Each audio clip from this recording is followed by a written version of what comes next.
O vídeo já vai começar, mas antes, não se esqueça de se inscrever e ativar as notificações. Abrir a palavra de Deus, o livro de Provérbios, capítulo 30. Provérbios, capítulo 30. E faremos a leitura dos versos 18 e 19. Provérbios 30, 18 e 19. Um pouquinho só agora.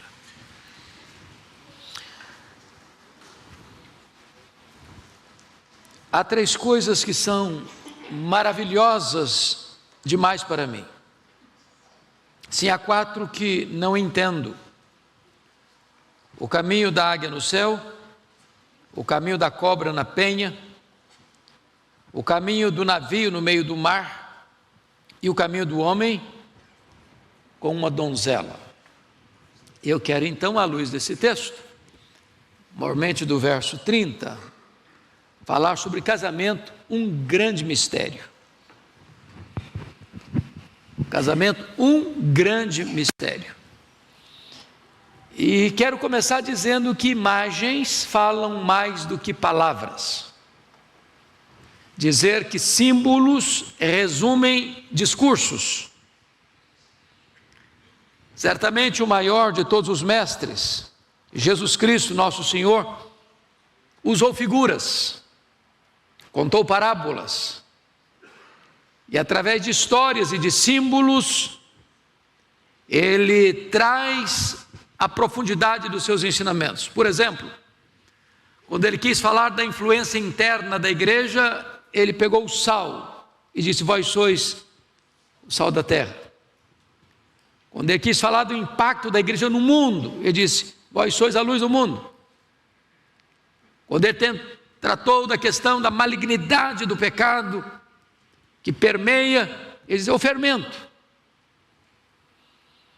Quando ele quis falar sobre humildade, ele não fez um discurso e nem rebuscou os eruditos da época. Ele pegou uma criança e disse: quem não se fizer como essa criança, não vai entrar no reino de Deus. Quando Paulo trata dessa matéria, lá em Efésios 5, ele fecha o assunto dizendo que é um grande mistério. Um grande mistério. E eu queria evocar aqui autores seculares como o Dr. John Gray, quando diz que o homem é de Marte, a mulher é de Vênus. Há um outro livro que diz: por que os homens mentem e as mulheres choram? Há uma outra obra que diz: por que os homens fazem sexo e as mulheres fazem amor? Os títulos são provocantes, mas que trazem à tona a diferença entre um homem e uma mulher, o masculino e o feminino. Há alguns mitos por aí, e um deles é almas gêmeas. Pasmem vocês, esse hino foi cantado no meu casamento, e essa coisa não existe. Isso é mito. Não tem na Bíblia de almas gêmeas. Aliás, casamento é a união de dois diferentes, muito diferentes. Não existe esse mito de que para cada pé torto tem uma bota torta. Isso é mito. Outro mito: eu preciso encontrar a pessoa certa. Está errado isso. E quando eu digo que eu preciso encontrar a pessoa certa, eu já estou pressupondo que eu estou certo, estou pronto. Seja alguém que se adapte a mim. Não, ninguém está pronto. Como o pastor Irval já enfatizou, não tem casamento perfeito. Aliás, eu nem me espanto quando um casamento não dá certo. Eu fico grato a Deus quando dá certo. É um mistério. E por ser um mistério, o autor sagrado diz que havia três coisas que o deixavam encantado. O que o deixava encantado? Caminho da águia no céu, as alturas excelsas, caminho da cobra em cima de uma pedra sem deixar rastro, o caminho do navio no meio do mar antes da bússola. Mas uma quarta coisa eu penso, reflito, medito, perquiro, pesquiso, analiso e não consigo entender. Está para além da minha capacidade. E o que eu não entendo é o caminho de um homem com a donzela. É o casamento. Isso é um mistério. Isso é um mistério. Bom, já que é um mistério, e já que símbolos falam mais do que palavras, já que emblemas nos ajudam a entender discursos, eu gostaria de evocar aqui algumas imagens, algumas engraçadas, outras nem tanto, mas todas úteis. O que é casamento? Primeiramente, casamento é igualzinho uma mala velha, pesada, sem alça e sem rodinha. Mais ou menos isso. Pensa numa mala pesada. Mala é aquilo que você bota quando se casa, o seu enxoval. O marido faz o enxoval dele, a mulher faz o enxoval dela, cada um leva uma mala com as suas coisas, com os seus pertences. E quando desembarcam no lar doce lar e desfazem as malas para formar um guarda-roupa só, fica sobrando coisa. Porque nesta mala a gente não leva só coisas, leva hábitos, manias, idiosincrasias, hábitos, vícios, sagrada tradição familiar. Algumas coisas nós vamos deixando para trás, outras nós vamos nos agarrar a elas com unhas e dentes, tendo orgulho de passar essas tradições sagratíssimas da nossa família para os nossos filhos, para os nossos netos, e ai de quem tentar mudar essas tradições sagradas. O problema é que muita coisa que nós levamos para dentro da nossa casa, que nós herdamos dos nossos pais, dos nossos avós, vão incomodar profundamente o nosso cônjuge. A arte de ficar casado ou permanecer casado é a capacidade que você tem de aceitar o outro, de renunciar muita coisa. Na linguagem de um colega meu, é a arte de engolir sapos e vomitar diamantes. Porque tem coisa que você aceita bem, tranquilo, mas tem outra que é difícil. Mas não dá para desgrudar da pessoa, é dela, da família dela, da tradição da família dela, da cultura dela. Eu estava em Vitória certa feita e vi uma mulher empurrando uma carroça, com muitas quinquilharias, mas muitas, transbordando. Mas ela empurrava aquela carroça com tanto carinho, com tanto amor, com tanto zelo, como se tivesse dentro daquela carroça as coisas mais belas do mundo. E eu pensei comigo, todos nós empurramos uma carroça dessa. Todos nós temos as nossas tradições sagradas. E coisas que nós levamos para dentro do nosso casamento. E ai de quem mexer com essas coisas. Essa mala, se você não tomar cuidado, ela fica pesada, sem alça, sem rodinha. Você vai ter que ter a capacidade de você amar seu cônjuge, respeitar o seu cônjuge, renunciar a muita coisa que você acha que é importante. Porque a arte de conviver é exatamente essa. Você vai olhar para a vida com os olhos do seu cônjuge, você não vai perguntar o que ele tem que fazer para me agradar. A pergunta, o que eu vou fazer para agradar meu cônjuge?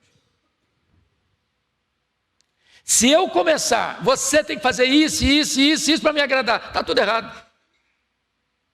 Porque o centro do casamento não é o eu, o amor não é egocentralizado, o amor é outro centralizado. Bom, mas vamos à segunda imagem. O que é casamento? Casamento é igualzinho a conta bancária, igualzinho. Para você ter uma boa conta bancária, o que precisa?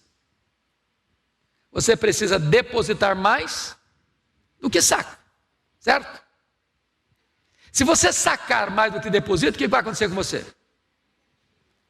Vai para o vermelho, seu não vai para o Serasa, vai pagar juro, vai perder o crédito, seu não vai para a praça, você vai ficar mal falado com um mal pagador, sua reputação fica destruída. Tem gente que entra para o casamento só querendo receber, só querendo sacar, mas não deposita nada, não investe nada. Se você quer ter um casamento feliz, você tem que ser pródigo, por exemplo, nos elogios, cauteloso nas críticas. Você tem que ser polido no trato. Porque às vezes nós somos muito polidos com os estranhos. Por favor, dá licença, muito obrigado. Aí em casa vai no tapa, vai no tranco. Então, se nós não aprendermos boas maneiras dentro de casa e não exercermos essas boas maneiras dentro de casa, a relação fica truncada, pesada, perde o brilho, perde a alegria. Conta bancária. Agora veja você, quando você é um bom cliente no banco, às vezes você pode passar por uma situação difícil, não é verdade? Aí o gerente do banco que conhece você, então esse cara aí é um bom cliente. O banco vai estender a mão para ele. Mas se o cara é um mau pagador, só fica no vermelho, se a crise chega, não dá não. Outras palavras, você tem que ter crédito positivo, saldo positivo na conta do casamento, gente. Tem hora que o saldo positivo é ir para um lugar para comer um caranguejo gordo só e uma Coca-Cola. Às vezes é comer um saco de pipoca ou um cachorro quente na carrocinha da esquina. Mas tem hora que você precisa também fazer uma loucura e ir num bom restaurante com a sua mulher, sabia? Tem hora que você tem que dar o cartão de crédito para ela e falar: minha filha, vai em nome de Jesus, eu vou ficar orando por você. Ué. Você tem que viver pela fé de vez em quando. Você tem que investir, varão. Investir. Você tem que surpreender a sua mulher com um presentinho de vez em quando. Eu sei que os maridos aqui são todos muito românticos, mas de vez em quando você leva umas flores para a esposa. Porque se você não deposita nessa conta, e só quer tirar, só quer extrair, só quer sacar da conta, fica no vermelho. Perde o brilho, perde o romantismo, perde o óleo da alegria. Vamos à terceira figura. O que é casamento? Casamento é igualzinho um jogo de tênis ou frescobol. Você sabe que o tênis e o frescobol têm semelhanças e dissemelhanças. O que é semelhante em ambos os jogos? Tem dois jogadores, tem duas raquetes e tem uma bola que vai, uma bola que vem. Qual é o contraste? É que no frescobol você joga com o seu parceiro, no tênis você joga com o seu rival. No frescobol você joga não para explorar o outro do outro, para vencê-lo. Se o outro joga uma bola quadrada para você, você se esforça para devolvê-la redonda. No tênis não. No tênis você aproveita o erro do outro para dar uma raquetada nele e tirá-lo do jogo, para vencê-lo, para derrotá-lo. Em outras palavras, casamento não é concorrência, casamento é parceria. Vocês não estão competindo, vocês estão cooperando. Não se disputa espaço. Você cria ambiente para que o outro floresça. E desta maneira, meus amados irmãos, é da mais alta importância que quando um erra, o outro estende a mão, em vez de massacrá-lo. Isso é casamento.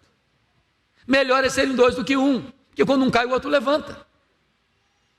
Melhor é serem dois do que um, porque os dois se esquentam.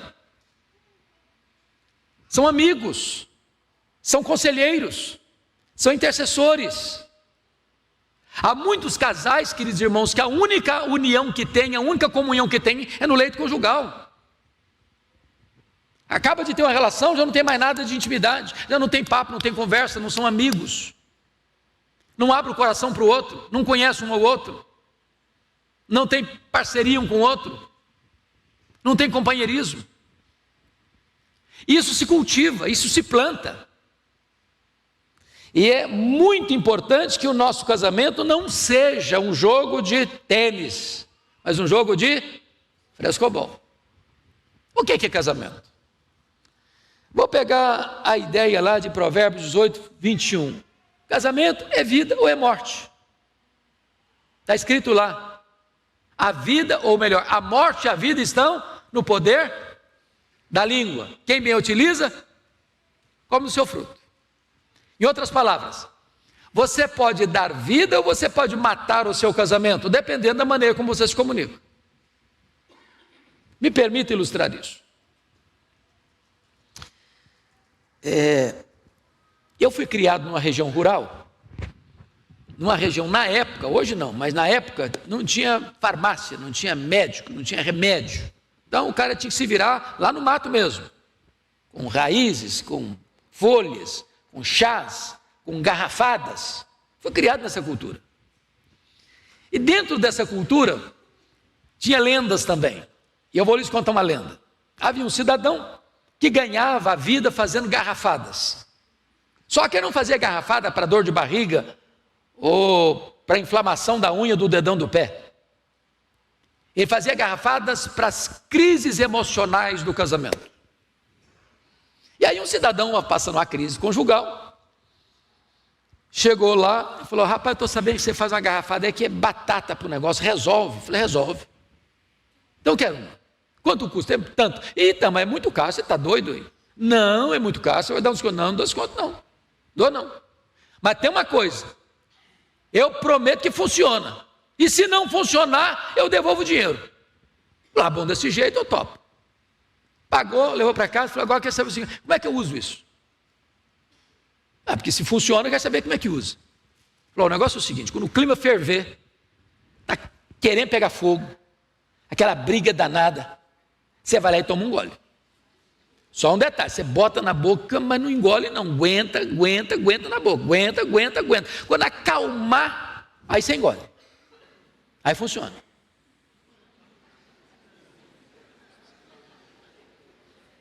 Você botar a legenda ou está claro? O problema é que os dois fervem ao mesmo tempo. Disputam quem fala mais alto, quem grita mais alto. Ô, gente, é um problema sério isso, quando marido e mulher fervem ao mesmo tempo. Porque os dois ficam errados. Porque você sabe que não é o que você fala, é como você fala. A entonação de voz muda tudo. Deixa eu ilustrar. Havia um casal que tinha um filho que morava fora, estudando, e os pais ralando lá para pagar a escola do filho na cidade.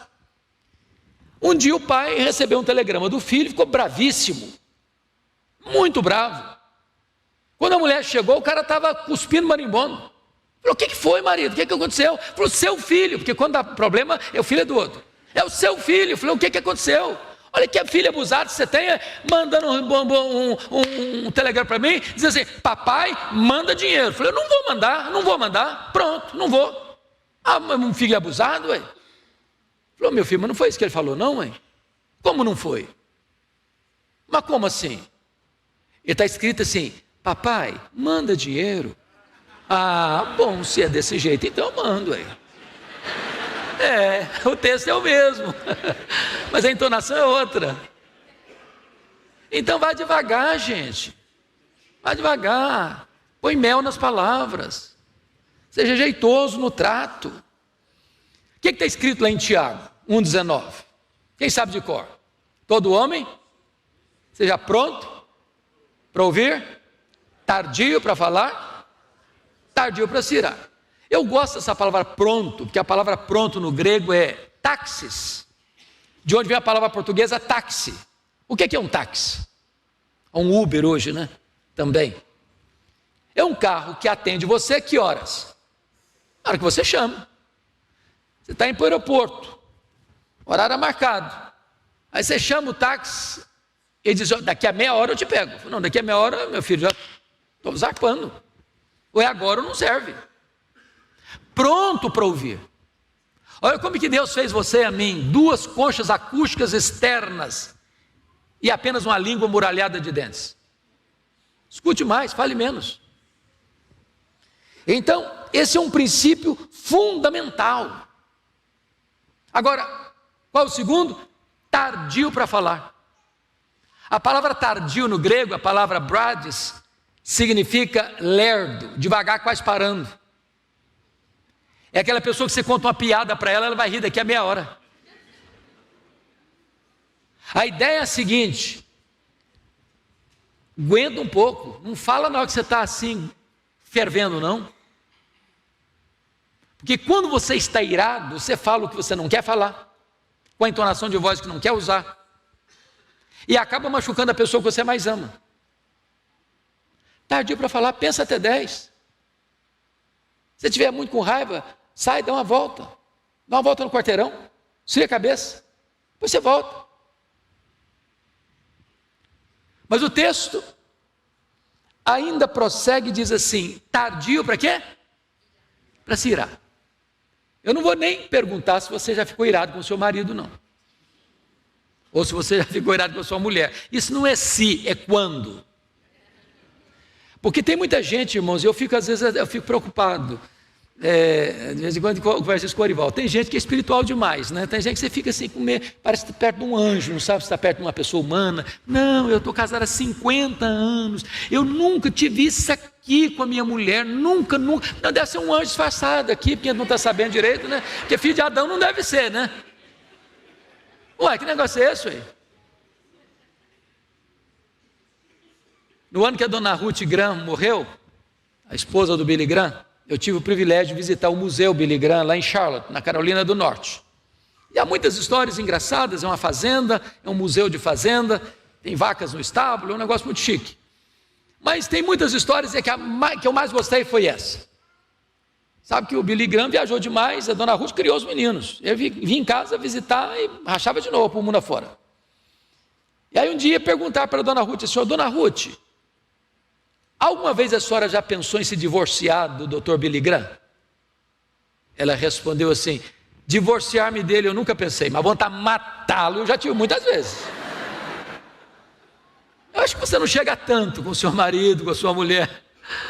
Mas o texto é tardio para se irar. Agora, como é que lida com a ira, gente? Tem duas maneiras erradas de lidar com a ira. A primeira delas é a explosão. Você conhece gente temperamental, explosiva? Você conhece gente estupim curto? Você conhece gente que nem estupim tem, é pólvora seca pura? Tem gente que é igual leite ninho, bateu, tomou, né? Você sabia que as pessoas explosivas, elas não têm gastrite, nem insônia? Tem não. E ainda dizer, eu sou assim, eu explodo, depois eu fico calmo. Quem se arrebenta é quem mora com você. Joga estilhaço para todo lado. Agora, outra maneira errada de lidar com a ira é o congelamento da ira. A pessoa não explode, mas armazena, guarda. Eu lidei quase a minha vida toda, Arival, com gabinete pastoral. Eu gosto muito. E às vezes eu recebia casais no meu gabinete, e o casal começava a brigar na minha frente. Eu deixava brigar. E lá pelas tantas, um olhar para o outro, falou: você se lembra do que você me falou? E soltava os cachorros. E eu estou pensando que foi enquanto eles estavam vindo para o gabinete. Não, há 10 anos. O troço estava lá, guardadinho, congeladinho, a carta na manga. Gente, o segredo para viver uma vida feliz é zerar a conta todo dia, é perdoar. E se você fala: não, eu não erro não, você está mentindo. Você erra sim. Você é filho de Adão, igualzinho Arival e eu. Erramos, falhamos. Pisa na bola. Tem dia que eu fico escandalizado comigo. Não, acho que não sou eu. Deve ser outro. Se você falar para mim que você nunca errou, eu vou duvidar da sua honestidade. Então nós precisamos ter humildade de pedir perdão. Me desculpe, falei o que não devia ter falado, minha reação não foi boa, minha palavra não foi boa, minha colocação não foi boa. Agora, não fique também ruminando miudeza, sabe, gente? E tem gente que fica presa, coisinha, miudeza, ruminando esses negócios. Gente, bola para frente. Tem dia que você está azedo, parece que você chupou limão o dia inteiro. Mas isso não é você. Você não é assim. Não é porque você errou um dia, pisou em falso um dia, falou uma coisa que não devia falar, ou fez uma coisa que não devia fazer, que você é isso, não. E pediu perdão, às vezes você pede até sem palavras. Passa a mão no cabelo, dá um beijinho no rosto, toca o barco. Toca o barco. O que é casamento? Casamento é preciso entender a ideia de ser um aliviador de tensão e não um provocador de estresse. Você conhece gente que você fica perto, igual porco-espinho? Porco-espinho, se você ficar perto, quanto mais perto você fica, mais você se machuca, mais dói. Tem gente que estressa o ambiente. Ele chega, o ambiente fica pesado. Me permita dar 2 exemplos, e um da Bíblia. Abraham Lincoln foi o 16º presidente dos Estados Unidos e o maior estadista americano. Os biógrafos de Abraham Lincoln dizem que a maior tragédia na vida dele não foi o assassinato dele, foi o casamento com Mary Todd Lincoln. Ela era uma mulher ranzinza demais. Às vezes na casa dele, ou no palácio, na Casa Branca, reunido com seus ministros, ela aprontava uma confusão com ele, jogava café quente na cara dele, na presença dos ministros. O apelido mais bonito que ela botava nele era de macaco. Tem pessoas que criam um ambiente insuportável. Sabe o que gostava de fazer na vida? Ter reuniões até de madrugada. Não é que gostasse de reuniões até de madrugada, não. O que eu não gostava é de voltar para casa. O ambiente é pesado. Deixa eu dar um exemplo na outra ponta. Um dos grandes personagens da política francesa, Disraeli, era um solteirão, muito culto, com muita influência na França. E uma senhora, jovem senhora, ficou viúva, muito rica. E um dia, ela mandou uma carta para ele, propondo casamento para ele.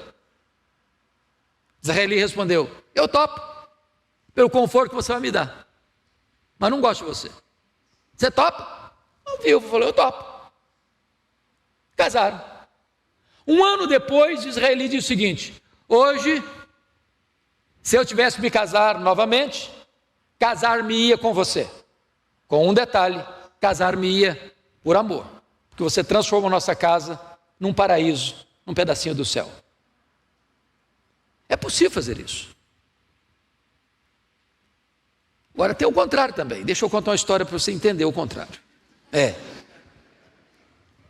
Havia um cidadão que ele era vendedor ambulante. A gente chamava isso lá no passado de mascate.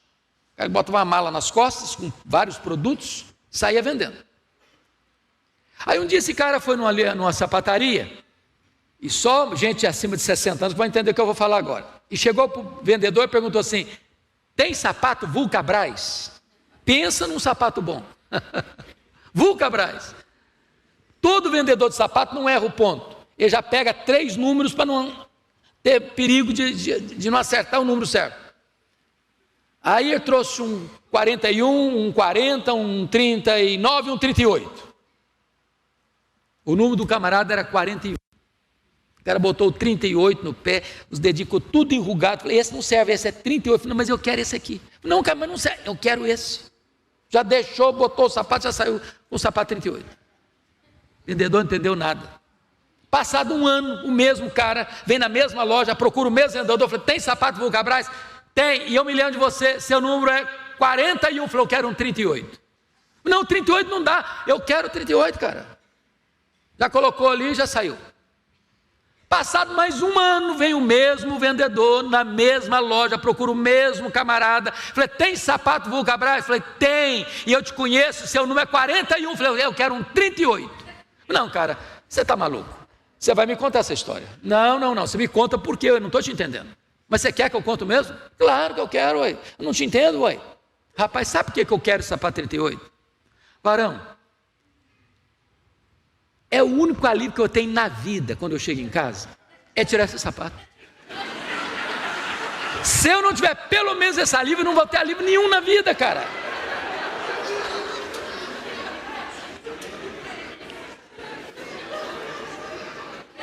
Ô, dona menina, como diz Jeremias, dá uma olhadinha se o seu marido não está usando sapato apertado. Você tem que ter prazer em voltar para casa. Não transforma o seu lar num lugar denso, pesado. Bom, o que é casamento? Deixa eu parar por aqui,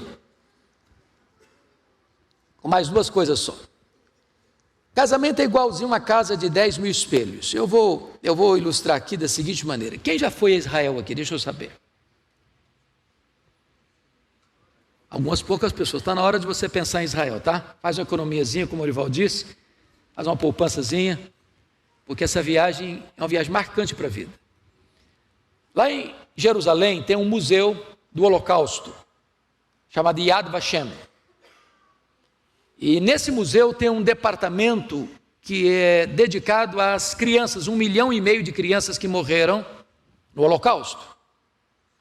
Quando você entra nesse museu, ele é todo escuro, e você vai segurando num corrimão para não cair, e ali tem 1,5 milhão de velas acesas. E na medida que você vai caminhando, você vai escutando o nome das crianças que morreram.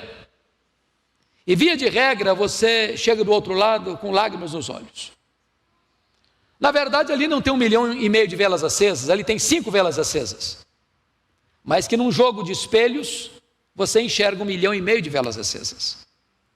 E eu estou lhes contando isso para contar agora a lenda da casa dos 10 mil espelhos. Havia uma casa, segundo a lenda, com 10 mil espelhos. E passava um cachorrinho, faceiro, feliz, alegre, vibrante com a vida, e entra nessa sala com 10 mil espelhos. E ele ficou muito encantado, porque ele viu 10 mil carinhas sorrindo para ele. Ele disse: que lugar fantástico, que lugar maravilhoso, eu sempre vou querer voltar aqui, esse é o melhor lugar do mundo. Porém, pela mesma rua, também passeava um cachorrinho, mal-humorado, rabugento, arreganhando os dentes para que aparecesse para ele, e entrou nessa sala, e ficou horrorizado, e perplexo, e chocado. Disse: que lugar horroroso, tinham 10 mil cachorrinhos rosnando para ele, arreganhando os dentes para ele. Esse é o pior lugar do mundo, eu nunca mais volto aqui. Bom, a lenda é autoexplicativa. A sua casa tem exatamente a sua cara. Você se vê refletido na sua casa. Se você é uma pessoa alegre, bem-humorada, agradecida a Deus, que vive a vida leve, a sua casa tem esse clima. Mas se a sua casa é densa, é pesada, um clima escuro, sombrio, a sua casa está refletindo você. Não reclame. É você que está olhando no espelho e vendo a você mesmo. Então, é muito importante você pensar o seguinte: o que eu posso fazer para que a minha casa seja um lugar de vida, de paz, de alegria, de amor, de bênção? Bom, deixa eu terminar. Vou pular aqui algumas coisas e vou para o final. Eu quero dizer para você que no casamento, uma das outras imagens é que o amor precisa ter memória. O amor precisa ter memória. Paulo diz assim para os maridos: maridos, no plural, amai não vossas mulheres. Eu estou cansado de ler livros, de escutar músicas, colocando isso também no plural. Gente, para um pouquinho. Quando eu falo de teologia, não estou falando de português. Quando eu digo assim, marido, amai vossas mulheres, estou acabando de instituir a poligamia.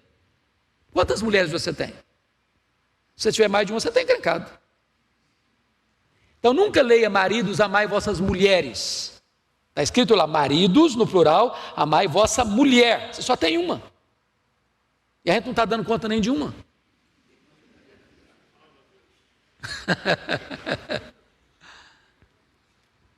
E como é que o marido ama a sua mulher? Como Cristo amou a igreja. E como é que Cristo amou a igreja? Primeiro com amor perseverante. Amou-os até o fim. Ele amou até o primeiro fio de cabelo branco aparecer, até a primeira ruga aparecer. até os sinais da velhice chegarem. Amou-os até o fim. Irmãos, casamento não é um contrato de risco. Casamento não é uma experiência, eu vou entrar para ver se dá certo. Casamento é até que a morte os separe.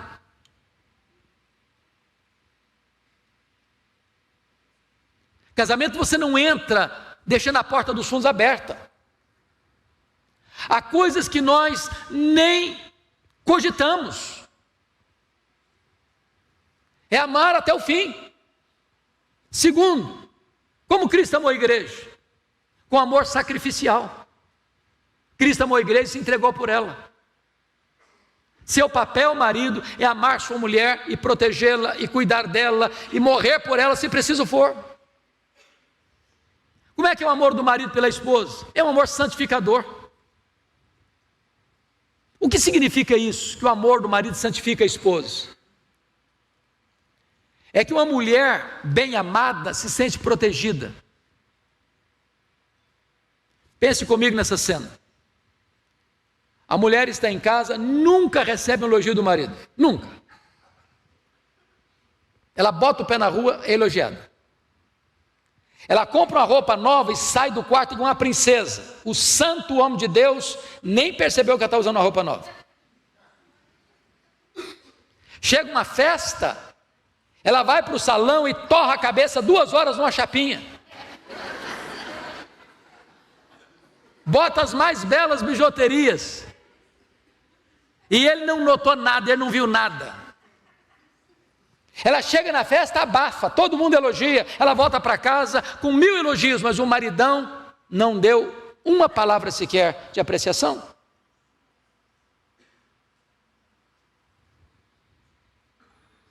Agora imagine você que essa mulher que nunca é apreciada pelo marido, bota o pé na rua e ela é coberta de galanteios.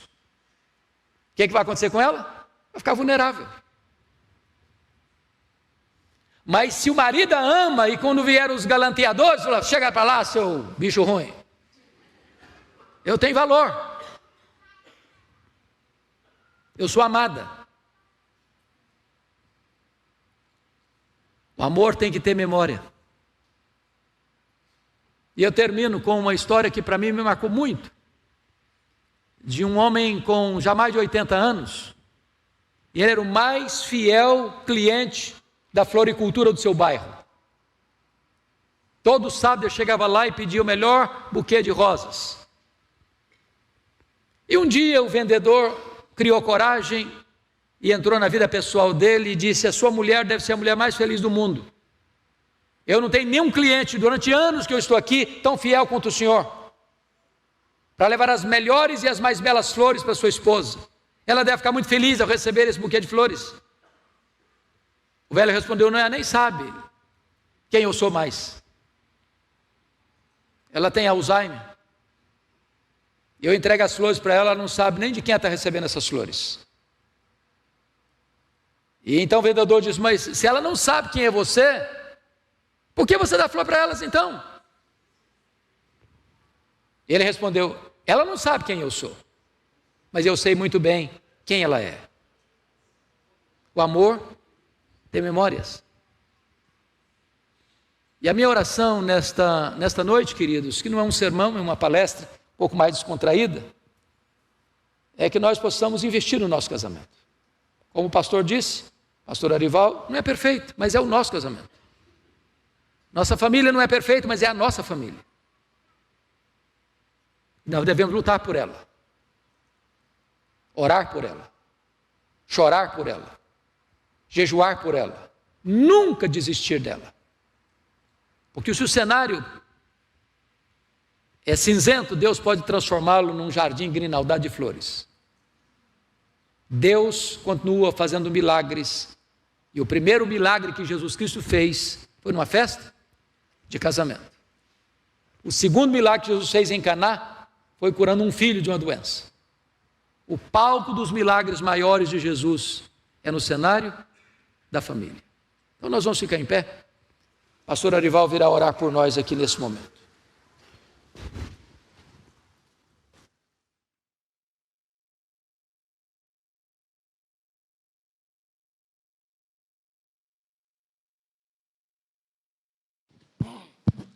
Vamos orar?